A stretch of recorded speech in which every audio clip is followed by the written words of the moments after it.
Hello प्यारे बच्चों, good morning. कैसे हैं आप लोग? और हम लोग चोल साम्राज्य के बारे में पढ़ रहे थे। चोल साम्राज्य में हमने राजत्व का सिद्धांत, सैनिकों का प्रबंधन और प्रशासनिक स्थिति के बारे में पढ़ा था।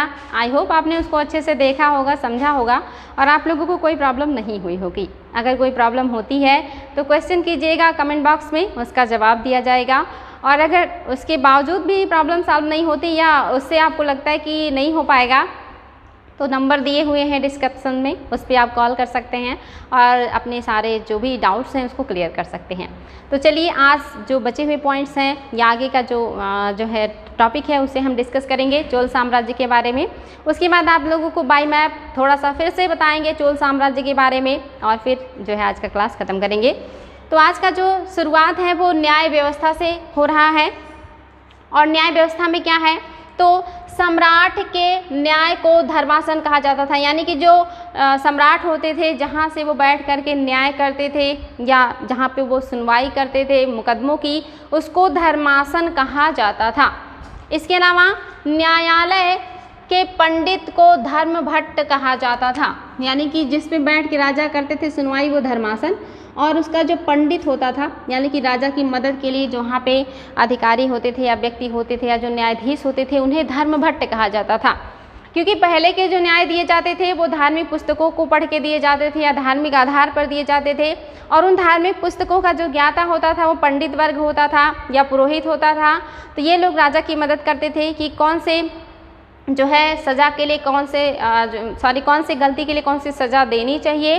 तो इसके लिए जो मदद करता होते थे पंडित होते थे, और ये पंडित क्या कहलाते थे? धर्म भट्ट कहलाते थे। दंड में आर्थिक के साथ मृत्यु दंड भी दिया जाता था, यानी कि चोल साम्राज्य में भी मौर्य साम्राज्य की तरह आर्थिक दंड भी दिए जाते थे। यानी कि अगर जो गलती है वो छोटी है तो वहाँ पे जो विपक्षी है यानी कि जिसने आपके खिलाफ कंप्लेन किया है आप उसको पैसे दे करके उसको मना सकते हैं या उसको पैसे दे करके उसकी मदद कर सकते हैं। और अगर वो अपना मुकदमा वापस ले लेता है या मान जाता है तो आपको सज़ा आर्थिक रूप में दी जाएगी। लेकिन अगर जो अपराध है वो जघन्य है या बड़ा अपराध किया है व्यक्ति ने तो उसे मृत्यु दंड भी दिया जाता था। तो चोल साम्राज्य में भी इस तरह की व्यवस्थाएं देखने को मिलती हैं। आगे है राज दंड दिया जाता था, और मृत्यु दंड के साथ ही अपराधी को राजद्रोह का अपराध सबसे भयंकर होता था, यानी कि आर्थिक रूप में भी दंड दिया जाता था और मृत्यु दंड भी दिया जाता था। और सभी अपराधों में सबसे जो भयंकर होता था या जो खतरनाक होता था वो राजद्रोह होता था, यानी कि अपने जो राज्य है या जो राजा है उसके खिलाफ षड्यंत्र करना या विदेशी या जो उनके विपक्षी हैं या उनके जो शत्रु राजा हैं उनकी मदद करना राजद्रोह कहलाता था। और इसे उस समय सबसे ज़्यादा जघन्य अपराध माना जाता था और इसकी जो सज़ा होती थी वो बहुत भयंकर होती थी। यहाँ पे व्यक्ति को मृत्यु दंड तो दिया ही जाता था, साथ ही साथ उसकी पूरी संपत्ति को भी जब्त कर लिया जाता था। यानी कि अगर कोई व्यक्ति गलती करता है तो फिर उसके परिवार को भी उसका दंड भुगतना पड़ेगा, क्योंकि उसकी संपत्ति को अगर जब्त कर लिया जाएगा तो बाकी लोग एक तरीके से कहिए कि देश निकाला जैसे हो जाएंगे, क्योंकि उनके पास जब कोई संपत्ति नहीं होगी तो वो कहाँ जाएंगे। तो यहाँ पे जो राजद्रोह का दंड है ये सबसे खतरनाक दंड है चोल साम्राज्य में। वही यहाँ पे दिया है कि अपराधी की संपत्ति भी जब्त कर ली जाती थी। स्थानीय स्वायत्त शासन, ये सबसे महत्वपूर्ण पॉइंट है चोल साम्राज्य का। यहाँ से एग्जाम में क्वेश्चन बहुत ज़्यादा बनता है कि स्थानीय स्वशासन किस साम्राज्य का सबसे व्यवस्थित था, तो ये चोल साम्राज्य का स्थानीय स्वशासन सबसे ज़्यादा व्यवस्थित है। चोलकालीन प्रशासन की मुख्य विशेषताएं थी, इसके ग्रामीण स्तर पर पूर्ण स्वायत्त शासन था, यानी कि यही इसके काल की सबसे महत्वपूर्ण विशेषता थी कि जो स्वायत्त शासन है या जो स्थानीय स्तर का जो शासन है ये पूर्ण रूप से स्वायत्त था। यानी कि जो ग्राम का मुखिया है वो अपने यहाँ का चाहे भू राजस्व संबंधी चीज़ें हो उसका भी निर्धारण करता था, उसको एकत्र करके राजकोष में जमा करता था। अगर कोई वाद विवाद होता था तो उसमें जो है न्यायाधीश के रूप में निर्णय भी देता था। इसके अलावा वहाँ का प्रशासनिक चाहे वो सुरक्षा की बात हो चाहे दूसरी चीज़ें हो, ये सारे जो होते थे ग्रामीण स्तर के जो अधिकारी यानी कि जो मुखिया होता था या जो ग्राम पंचायत होती थी उसके अधिकार में होता था। तो ग्राम प्रशासन अपने आप में स्वायत्त था, यानी कि अपने निर्णय लेने के लिए स्वतंत्र था, उसमें बहुत ज़्यादा हस्तक्षेप नहीं था। तो अपने आप में एक छोटी सी और स्वायत्त जो है इकाई है, और इस तरह की जो व्यवस्था है ये चोल साम्राज्य में देखने को मिलता है। हालांकि इस व्यवस्था की जो शुरुआत है ये पल्लव और पांड्य काल से ही हो गया था, वहाँ पे इसका जो है स्वरूप देखने को मिलता है। लेकिन एक बड़े पैमाने पे, विस्तृत पैमाने पे और व्यवस्थित रूप से ये जो व्यवस्था है ये चोल साम्राज्य में देखने को मिलता है। इसीलिए जब भी एग्जाम में क्वेश्चन आता है कि दक्षिण का कौन सा राजवंश था जहाँ पे स्थानीय स्वशासन मजबूत था या जो स्थानीय स्वशासन के लिए जाना जाता है, तो ये चोल साम्राज्य था। और क्या है इसकी विशेषताएं? यह परंपरा पांड्य और चोल काल में पहले से, यानी कि यहाँ पे पांड्य और देखेंगे आप, यहाँ पे पांड्य और पल्लव है, पांड्य और पल्लव काल से ही देखने को मिल जाता है। लेकिन चोल काल में यह बहुत ज़्यादा विकसित हो गई थी। लेकिन ये आप देखेंगे चोल काल में बहुत ज़्यादा विकसित हो गई है या डेवलप हो गई है। और यहाँ पे आप देखेंगे गांव के प्रकार, यानी कि जो स्थानीय स्वशासन है इसमें भी गांव के प्रकार हैं। और इसमें जो पहला गांव का प्रकार है ये ब्रह्मदेह है। ब्रह्मदेह गांव क्या होता है पहले के क्लासेस में हम लोग डिस्कस किए हैं, एक बार फिर से बता देते हैं बच्चों, एग्जाम में आता है कूट में मिलाने के लिए। तो ब्रह्मदेह गांव यानी कि ब्रह्म मीन्स ब्राह्मण, और ब्राह्मणों को अपनी आजीविका चलाने के लिए जो भी राजा के द्वारा उनको भूमि दी जाती थी अनुदान के रूप में या दान के रूप में, उसी को ब्रह्मदेह गांव कहा जाता था। यानी कि उनको कुछ गांव दे दिया जाता था और कहा जाता था उससे जो भी इनकम होगा उससे आप अपना जीविकोपार्जन करेंगे या आपका जो अध्ययन अध्यापन या दूसरे काम है धार्मिक काम वो पूरा करेंगे। तो ऐसे गांव को जो ब्राह्मणों को दान में दे दिया जाता था उसे ब्रह्मदेह गांव कहा जाता था। इसके अलावा देवदान गांव, ऐसे गांव जो देवालयों को यानी कि मंदिरों को या देवताओं के रूप में या उन्हीं के मतलब जो है समर्पित कर दिया जाता था, उनको दान दे दिया जाता था, जिससे मंदिरों के जो खर्चे हैं वो पूरा हो सके, साफ़ सफाई, उसकी सुरक्षा और उसका निर्माण कार्य, प्रसाद और इन सारी चीज़ों का जो काम है वो पूरा हो सके। उसके लिए मंदिरों को बहुत सारे गांव दान में दे दिए जाते थे और वहाँ से जो भी भू राजस्व या इनकम होता था उससे मंदिर अपना जो है सारा काम करता था और ऐसे गांव को देवदान कहा जाता था। ब्रह्मदेह गांव और देवदान जो गांव होते थे यहाँ से राजा का कोई इनकम नहीं होता था या राजा वहाँ से बिल्कुल भी टैक्स वसूल नहीं करता था। वो जो भी इनकम होता था वहाँ के लोगों को, यानी कि अगर देवालयों को दिया गया है तो देवालयों का काम चलता था, अगर ब्राह्मण को दिया गया तो ब्राह्मणों का काम चलता था। आगे है बच्चों उर क्या है, ये भी गांव है, तीसरे प्रकार का गांव उर। ये साधारण गांव होता था, या कहिए कि उर जो है ये साधारण गांव में इसके नाम की संस्था होती थी, उर नामक संस्था होती थी। वहाँ पे गांव को भी उर कहा जाता था। लेकिन उर में या गांव में एक महत्वपूर्ण संस्था होती थी जिसे उर कहा जाता था, यानी कि उस संस्था को भी उर कहा जाता था।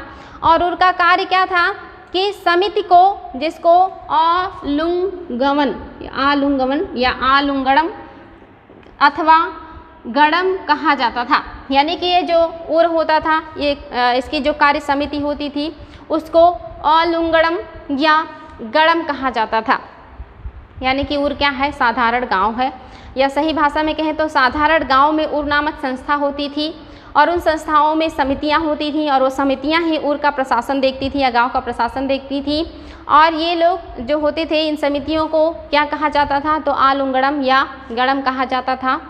सभा और महासभा, सभा और महासभा भी होता था, यानी कि ब्रह्मदेह अथवा अग्रहार गांव में सभा नामक संस्था होती थी। यानी कि जो गांव है उर में आप देख रहे हैं साधारण व्यक्तियों का गांव है और यहाँ पे उर नामक संस्था है। लेकिन जो सभा और महासभा है ये क्या है, तो जो ब्रह्मदेह गांव ब्राह्मणों को दान में दिया जाता था वहाँ का प्रशासन देखने के लिए भी समिति या सभा बनाई जाती थी, इसी को सभा या महासभा कहा जाता था। ये संस्थाएं होती थी। ऐसे गांव को मंगलम भी कहा जाता था, यानी कि वो ब्रह्मदेह गांव जहाँ पे ब्राह्मणों को दान में दिया जाता था और जिससे खर्चा ब्राह्मणों का चलता था, वहाँ का जो प्रशासन है वो सभा देखती थी। ऐसे गांव को मंगलम भी कहा जाता था। सभा मुख्यतः अपने समितियों के माध्यम से कार्य करती थी, यानी कि सभा की भी समिति होती थी। और समिति मीन्स क्या होता है, कई लोगों से मिला हुआ संगठन या कई लोगों से बना हुआ संघ, उसी को समिति कहा जाता है, यानी कि इसमें बहुत सारे लोग होते थे।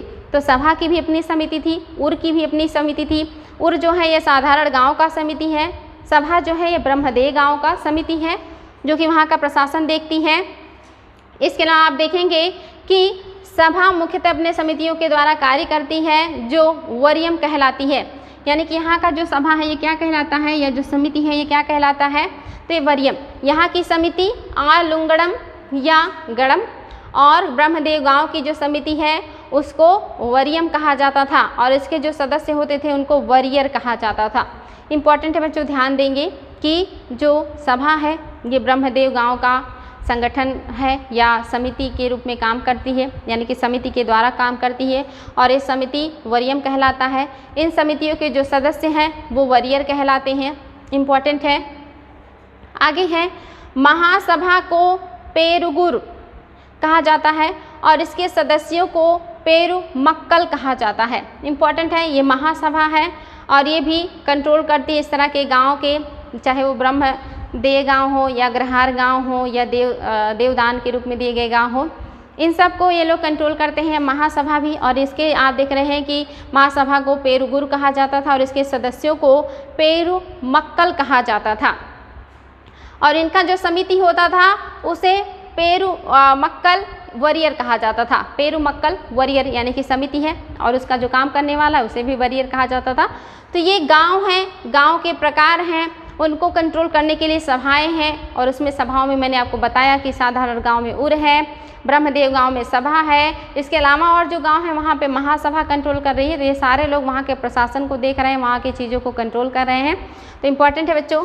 नेक्स्ट जो है प्रमुख समितियाँ, ये एग्ज़ाम में क्वेश्चन आता है कि उस समय जो उद्यान है, उपवन है, उसको देखने वाले समिति को क्या कहते थे, या जो सिंचाई समिति थी उसको क्या कहते थे चोल काल में। तो यहाँ से क्वेश्चन बनता है और ये मोस्टली बच्चों को क्लियर ही नहीं रहता है, क्योंकि इसको ना तो कोई टीचर जल्दी बताता है और ना ही बच्चों का यहाँ ध्यान जाता है और एग्ज़ाम में जब भी क्वेश्चन बनते हैं तो गलत हो जाते हैं।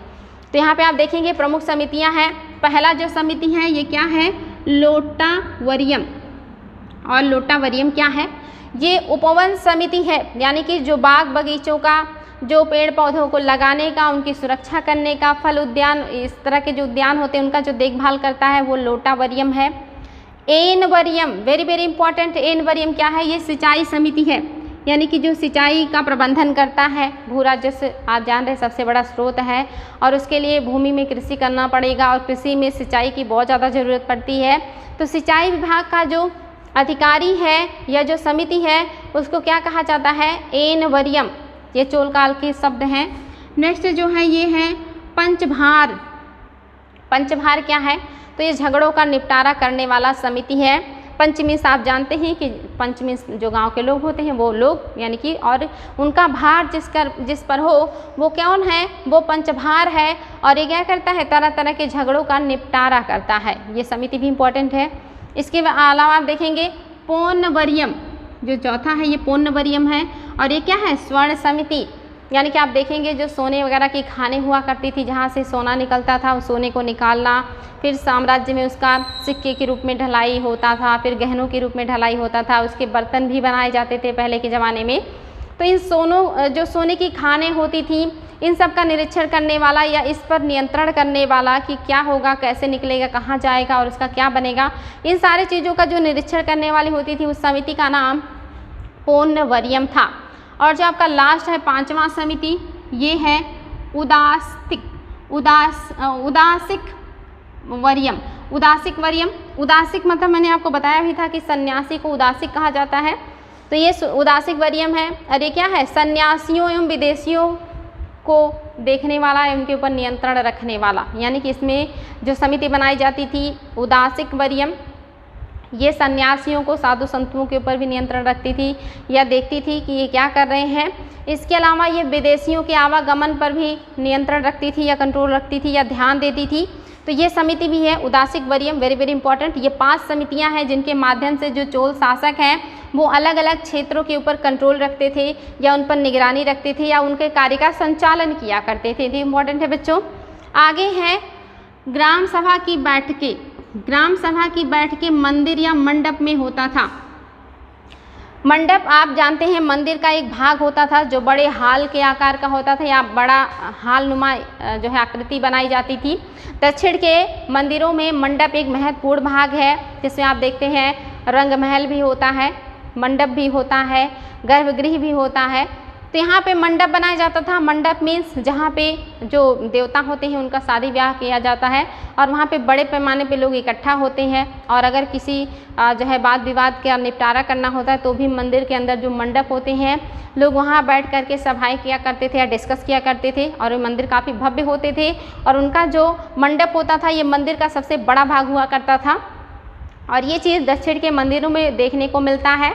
तो दक्षिण के जो मंदिर हैं ये अपने आप में काफ़ी महत्वपूर्ण हैं। और ये जो बैठकें होती थी इन्हीं मंदिरों और मंडपों पे होती थी, क्योंकि एक साइकोलॉजी भी होता है कि भगवान के घर में या भगवान के मंदिर में कोई झूठ नहीं बोल सकता या जो भी बोलेगा वो सच बोलेगा। तो वहाँ पे एक दबाव भी होता है, एक ऐसी मनोदशा बन जाती है कि वहाँ पे इंसान गलत नहीं कर सकता या गलत नहीं बोल सकता या गलत निर्णय नहीं आएगा या लोग झूठ बोल करके बचने का प्रयास नहीं करेंगे। तो मोस्टली जो इस तरह की बैठकें किए जाते थे वो उन्हीं मंदिरों में या मंदिरों के मंडपों में किए जाते थे ताकि लोग वहाँ पे सच्चाई के साथ अपनी बातों को रखें। तो इम्पॉर्टेंट है, यहीं पे लोग अपनी बैठकें करते थे, ग्राम सभाएं के लोग। और ये महास्थान कहलाता था। महास्थान यानी कि बड़ा स्थान, प्रसिद्ध स्थान, जहाँ से सारे निर्णय लिए जाते थे, चाहे वो झगड़ों का हो या ग्राम प्रशासन या गांव सभा के लिए कोई कार्य, बड़ा कार्य किया जाना हो तो वहाँ पे बैठकें बुलाई जाती थी या बैठकें होती थी जहाँ पे इस तरह के निर्णय लिए जाते थे। आगे है बच्चों समिति के सदस्य हेतु योग्यता, यानी कि आप देख रहे हैं कि बहुत सारी समितियां बनी हुई हैं। यहाँ पे आपने देखा उपवन समिति है, सिंचाई समिति है, झगड़ा निपटान समिति है, स्वर्ण समिति है, सन्यासी विदेशियों की समिति है। आपने देखा कि ब्रह्मदेव गांव की समिति है, देवदान गांव की समिति है, उर गांव की समिति है। समितियों का यहाँ पे बहुत ज़्यादा जो है नियुक्ति किया गया है या बनाया गया है। तो इन समितियों में बहुत सारे लोग होते थे या बहुत सारे लोगों को चुन करके समितियों में जो है नियुक्त किया जाता था। जैसे वर्तमान में भी आप देखेंगे हमारे यहाँ प्राक्कलन समिति है, लोक लेखा समिति है, इस तरह से साधारण समिति, बहुत सारी समितियां बनाई जाती हैं और उसमें बहुत सारे विशेषज्ञ होते हैं अपने अपने क्षेत्र के और वो अपना रिपोर्ट सौंपते हैं और सरकार उस रिपोर्ट को जो है देखते हुए फिर आगे का निर्णय लेती है या वर्क करती है। ऐसी समितियां राजा बनाया करते थे जो चोल साम्राज्य के थे और उन्हीं के आधार पर वो वर्क किया करते थे। तो इन समितियों में शामिल होने के लिए कुछ योग्यताएं और कुछ अयोग्यताएं भी हुआ करती थी। जैसे वर्तमान में भी है कि अगर आपको राज्यसभा का या किसी भी सदन का सदस्य बनना है तो आपको 6 महीने के अंदर किसी न किसी सीट से मतलब जो है चुन करके आना होगा। तो यहाँ पे क्या योग्यताएं दी रहती कि इतना उम्र होना चाहिए, इतना क्वालिफिकेशन होना चाहिए। ऐसे ही उस समय के समितियों के जो सदस्य हैं वो इतना बेहतरीन उनका चुनाव होता था या इतना बेहतरीन उनका क्वालिफिकेशन देखा जाता था कि अगर वो सारी चीज़ों को कोई क्राइटेरिया को पार कर लेता है तो निश्चित तौर पे वो व्यक्ति बहुत समझदार, बहुत टैलेंटेड या बहुत अच्छा रहता होगा। मोस्टली ही अपवादिक रूप में कोई गलत व्यक्ति चुन के जाता रहा होगा। नहीं तो जिस तरह का यहाँ पे चुनाव के मानक है, बहुत ही बेहतरीन मानक बनाए गए थे समितियों के सदस्यत्व के योग्यता और अयोग्यता के। तो देख लेते हैं बच्चों उस समय के सदस्य के अंदर कौन सी योग्यताएँ होनी चाहिए थी। तो पहली योग्यता है 35 से 70 वर्ष के मध्य उसकी आयु हो। जाहिर सी बात है 35 से 70 वर्ष के मध्य वही लोग आते हैं जो मेच्योर हो जाते हैं या जो समझदार हो जाते हैं। समाज में ऐसे लोगों को मेच्योर पर्सनालिटी समझा जाता है। इसके पहले का जो होता है वो बचपने में होता है, 70 के बाद तो व्यक्ति बूढ़ा हो जाया करता था। उस समय उतना जो है सक्रिय उसका दिमाग, उसका शरीर नहीं रह जाता था। तो यहाँ पे जो व्यक्ति समिति का सदस्य बनता था वो 35 से 70 के मध्य होना चाहिए आयु उसका। इसके अलावा 1.5 एकड़ भूमि हो उसके पास, यानी कि ऐसा ना हो उसके पास भूमि ही नहीं है, गरीब इंसान है और बाद में समिति का सदस्य बनने के बाद वो अपने लिए ज़मीन या ऐसी चीज़ें इकट्ठा करने की कोशिश करे। यानी कि जो भी व्यक्ति हो समृद्ध हो ताकि ज़रूरत पड़ने पे मदद भी कर सके किसी का, या ये ना सोचे कि पहले हम अपना व्यवस्था कर लेंगे उसके बाद आगे लोगों के लिए काम करेंगे। तो उसके पास कम से कम 1.5 एकड़ ज़मीन हो तो वो समिति का सदस्य बन सकता है। पहला वो 35 से 70 वर्ष के आयु का हो, इस बीच में ये उसके पास 1.5 एकड़ ज़मीन हो। इसके अलावा एक वेद यानी कि कोई भी एक वेद तथा भाष्य का ज्ञाता हो। भाष्य मीन्स होता है कि जैसे वेदों पर ही अगर कोई टीका टिप्पणी लिखता है या उसका और आसान भाषा में अनुवाद करता है तो उसी को भाष्य कहा जाता है। तो यहाँ पे कहा गया कि जो व्यक्ति बनेगा सदस्य समिति का उसे एक वेद और भाष्य का ज्ञान हो, यानी कि जो ऐसी धार्मिक पुस्तकें पढ़ेगा, ऐसी चीज़ों का ज्ञान रखेगा तो जाहिर सी बात है उसकी जो सोच होगी वो काफ़ी उच्च होगी, काफ़ी अच्छी होगी, उसके अंदर बुरे विचार नहीं आएंगे या वो निर्णय लेने में निष्पक्ष होगा और सही निर्णय देगा। तो इसके अंदर ये क्वालिटी भी होना चाहिए। इसके अलावा उसके पास निजी आवास हो, वही सदस्य बन सकता है। यानी कि उसके पास अपना खुद का घर भी हो। ये ना हो कि उसके पास घर ही नहीं है, उसके पास ज़मीन नहीं है, उसका आयु बहुत कम है और उसने बहुत ज़्यादा चीज़ों का अध्ययन नहीं किया, यानी कि मैच्योरिटी नहीं है। तो यहाँ पे इतनी क्वालिटी किसी के अंदर अगर है तो सदस्य बनता है। यानी कि 35 से 70 के बीच आयु हो, उसके पास 1.5 एकड़ ज़मीन हो, उसको एक वेद और भाष्य का ज्ञान हो और उसके पास अपना निजी मकान हो, यानी कि उसके अंदर भ्रष्टाचार आने की संभावनाएं कम हो, उसका जो सोच हो आध्यात्मिक हो यानी कि उच्च हो, उसके अंदर मैच्योरिटी हो और उसके पास अपना संपत्ति भी हो। तो ऐसे लोगों को ही समिति का सदस्य चुना जाता था। सोचे कितना बढ़िया, हर क्षेत्र का उनको ज्ञान, ये नहीं कि सिर्फ एज ही हो गया तो हो सकते हैं। मतलब जो भी चीज़ें एक इंसान को अच्छा बनाती हैं, बेहतर बनाती हैं, दृढ़ निश्चयी बनाती हैं या आत्म निर्भर बनाती हैं, वो सारे क्वालिटीज़ इन सदस्यों के अंदर देखने को मिलता है या देखा जाता था। अब ये आपने देखा योग्यताएं, अब हम देखेंगे अयोग्यताएं, यानी कि कौन सी चीज़ें हैं अगर वो नहीं हैं तो वो सदस्य नहीं बन सकता इन समितियों का। तो आप देखेंगे पहला तो है, फर्स्ट है कि 3 वर्ष से अधिक समय तक समिति का सदस्य रहा हो। अगर वो 3 वर्ष से ज़्यादा समय तक किसी समिति का सदस्य है तो दोबारा समिति का सदस्य नहीं बन सकता। यानी कि अगर बहुत दिनों तक रहेगा तो उसका बहुत ज़्यादा पकड़ या जान पहचान हो जाएगी, तो वो उसका मिसयूज़ भी कर सकता है। तो 2 से 3 साल तक अगर कोई समिति का सदस्य रहा है तो दोबारा वो सदस्य नहीं बन सकता। इसके अलावा आय व्यय का ब्यौरा नहीं दिया हो। अगर उसने आय व्यय का ब्यौरा नहीं दिया है, यानी कि उसका खर्च कितना है, उसका इनकम कितना है, तो भी वो सदस्य नहीं बन सकता। यानी कि उसका जो भी चीज़ें हैं वो सारे पारदर्शी होनी चाहिए। उसका इनकम कितना है, उसका व्यय कितना है, यानी कि आय के आने के स्रोत और जाने के जो स्रोत हैं वो सब पता होना चाहिए, ताकि वो भ्रष्टाचार बिल्कुल भी ना कर सके। ये ना कहे कि नहीं हमारा पहले से ही इतना इनकम था और राजा के दिए गए पैसे को जो है वो जब्त कर जाए या हजम कर जाए। तो वहाँ पे आय व्यय का ब्यौरा देना होता था। अगर नहीं दिया है तो वो अयोग्य है। इसके अलावा चोरी करने के अपराध तथा अन्य पाप कार्यों में लिप्त अगर है तो उसे क्या कहा जाएगा, वो अयोग्य मान लिया जाएगा। अगर उसने चोरी करने का अपराध किया है या अगर पहले से किया है तो भी सदस्य नहीं बन सकता, और सदस्यता के दरमियान किया तब तो फिर वो तो किसी कीमत पे नहीं बन सकता। और कोई पाप ना किया हो, ऐसा ना हो कि किसी की हत्या की हो या कोई मतलब ऐसा काम किया हो जो कि नहीं करना चाहिए धार्मिक दृष्टिकोण से। तो ये आप देखेंगे 4 अयोग्यताएँ हैं किसी भी सदस्य के लिए। अगर इस तरह की उसके अंदर कमियां पाई जाती हैं तो सदस्य नहीं बन सकता। और यहाँ पे आपने देखा कि 4 योग्यताएं हैं, अगर ये सारी क्वालिटी को कोई पूरा करता है तो सदस्य बन सकता है। बहुत ही बेहतरीन मानक थे जो कि वर्तमान में जो है अगर देखा जाए तो इस तरह के मानक नहीं हैं जो उस समय के थे।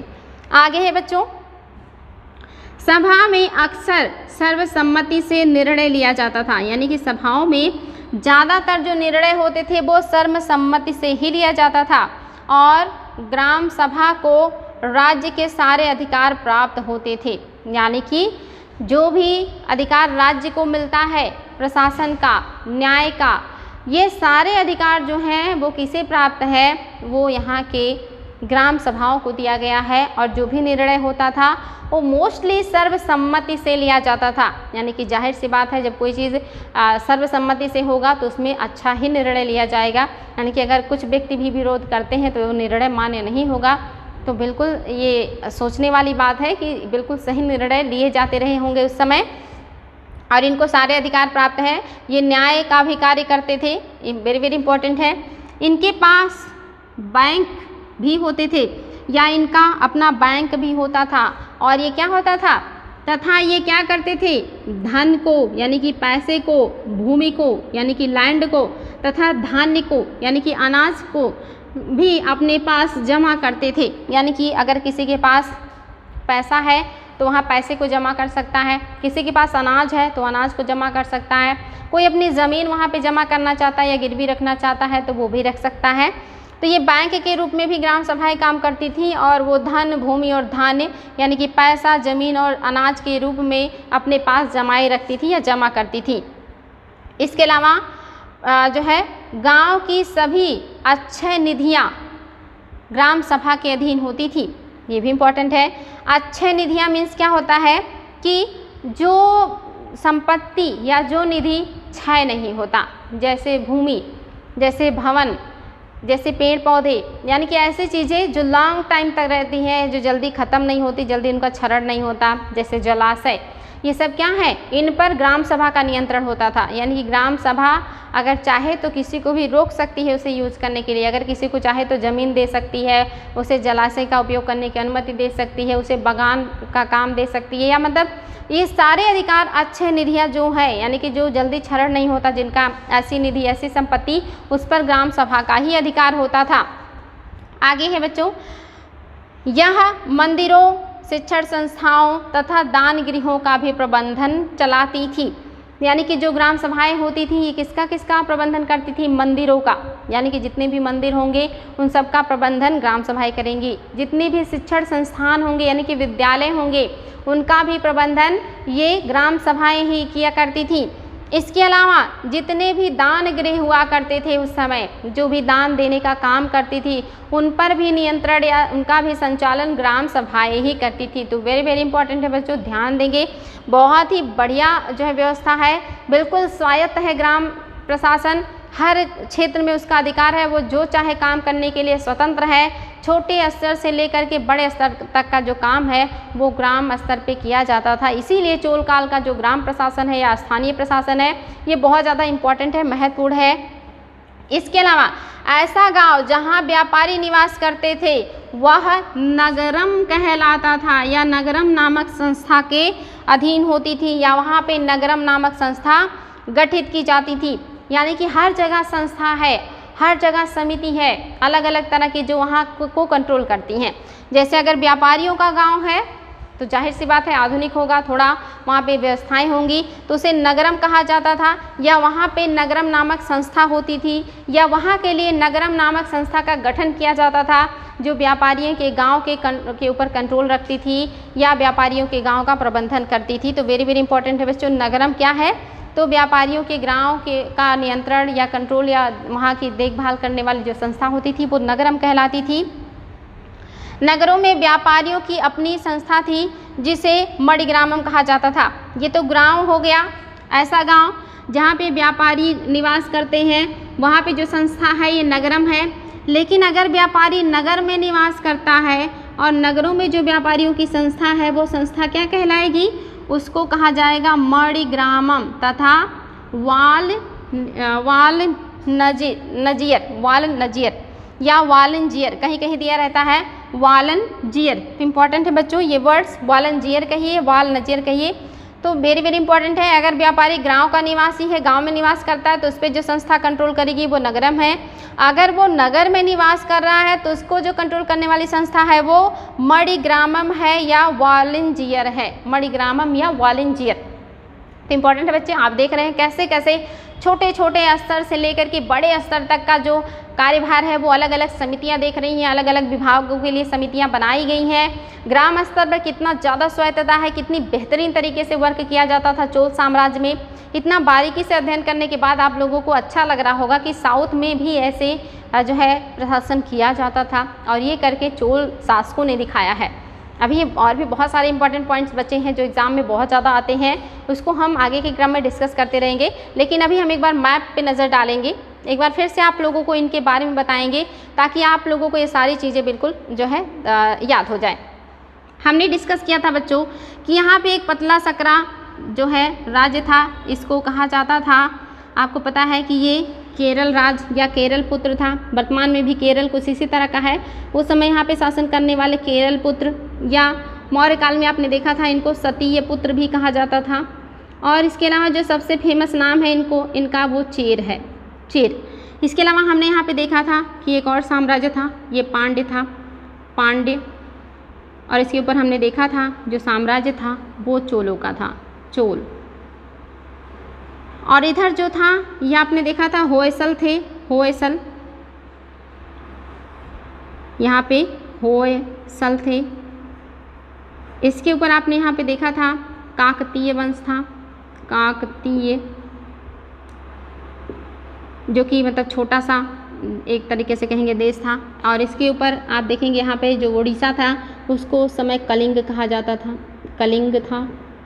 और इसके ऊपर आप देखेंगे बंगाल में तो पाल साम्राज्य था, पाल शासकों का था, पाल शासक यहाँ पे शासन कर रहे थे। और इसके ऊपर आपने देखा था चालुक्य है, चालुक्य, और ये चालुक्य जो है ये कल्याणी के चालुक्य हैं, कल्याणी के चालुक्य। इसके पहले आपने देखा था यहाँ पे ये क्षेत्र मिला करके यहाँ पे जो चालुक्य थे वो वातापी के चालुक्य थे, जिनको ख़त्म करके राष्ट्रकूट आए थे। राष्ट्रकूटों को ख़त्म करके ऊपर के क्षेत्रों में कल्याणी के चालुक्य आ गए हैं। तो हम चोल साम्राज्य को देख रहे थे। ये जो साम्राज्य है काफ़ी शक्तिशाली साम्राज्य था और इसने अपना साम्राज्य विस्तार किया। यहाँ पे एक साम्राज्य और था जिसको गंग कहा जाता था, गंग या पश्चिमी गंग कहा जाता था। तो चोलों ने गंगों को भी हराया, इन्होंने चालुक्यों को भी हराया, इनसे भी बहुत सारा क्षेत्र छीना, गंगों को भी अपने अधीन कर लिया, काकतीय वंश के ऊपर आक्रमण किया, कलिंग पर अधिकार किया, पाल शासक जो थे इनके ऊपर भी अधिकार किया। खास करके जो राजेंद्र प्रथम थे, राजेंद्र प्रथम ने अपना गंगा अभियान किया था, यानी कि जो गंगा नदी आती है और इस तरह से बंगाल की खाड़ी में चली जाती है, तो इन्होंने गंगा अभियान किया था। इसे गंगा अभियान क्यों कहा गया है? तो ऐसा माना जाता है कि जो गंगा है वो पवित्र नदी थी और इन्हें राज्याभिषेक करना था और राज्याभिषेक के लिए इन्हें गंगा का जल चाहिए था और इस गंगा के जल को प्राप्त करने के लिए उन्होंने इन सारे प्रदेशों को या देशों को जीतते हुए यहाँ तक पहुँचे थे और यहाँ से जल लेकर के वापस आए थे और राज्याभिषेक कराए थे। और इसी दरमियान इन्होंने इन सारे क्षेत्रों को जीत करके चोल साम्राज्य में मिला लिया था। तो आप देखेंगे चोल साम्राज्य जो है वो इस तरह से यहाँ तक विस्तृत हो चुका था। पांड्यों के भी क्षेत्र को इन्होंने जीता था, ऊपर के क्षेत्र को इन्होंने पांड्य का भी जीत लिया था, तो इनका साम्राज्य विस्तार यहाँ तक हो गया था। लगभग ये जो पूरा साम्राज्य है ये चोलों के अंदर आ गया था। तो वेरी वेरी इंपॉर्टेंट है, ये सब चोल साम्राज्य का है क्षेत्र, इंपॉर्टेंट है, इसको ध्यान देंगे बच्चों, ये चोल साम्राज्य है। और इन्होंने इसके अलावा विदेशी जो देश थे दक्षिण पूर्वी उनको भी जीता था, नीचे के श्रीलंका और मालदीव को भी जीता था और उस पर भी अधिकार कर लिया था। यहाँ से जो मार्ग गुजरता था श्रीलंका और भारत के मध्य से और विदेश होते हुए चाइना चला जाता था, उस पर भी चोलों का अधिकार था। लेकिन बाद में चल करके क्या होता है, ये जो होयसल हैं ये चालुक्य को, चोल को और पांड्य को आपस में लड़ाते हैं ताकि ये कमज़ोर हो जाएं, जिसमें आप देखेंगे जो चोल हैं वो बहुत कमज़ोर हो जाते हैं और इनका पतन हो जाता है। लेकिन जो पांड्य हैं इनका पतन नहीं होता और ये धीरे धीरे करके होयसलों को भी हरा देते हैं और जो है चोल है इनका साम्राज्य भी अपने अधीन कर लेते हैं और ये जो राज्य बन जाता है ये पांड्यों का बन जाएगा। और ये जो पांड्य हैं इतने बड़े क्षेत्र पर शासन करेंगे और इनका जो शासन होगा ये आप देखेंगे अलाउद्दीन खिलजी के समय में यहाँ पे आएंगे आक्रमण करने उनके सेनापति मलिक काफूर, और उसके ऊपर आप देखेंगे जो है गोलकुंडा का साम्राज्य आ जाएगा, हैदराबाद का साम्राज्य आ जाएगा, इधर दूसरे साम्राज्य आ जाएंगे।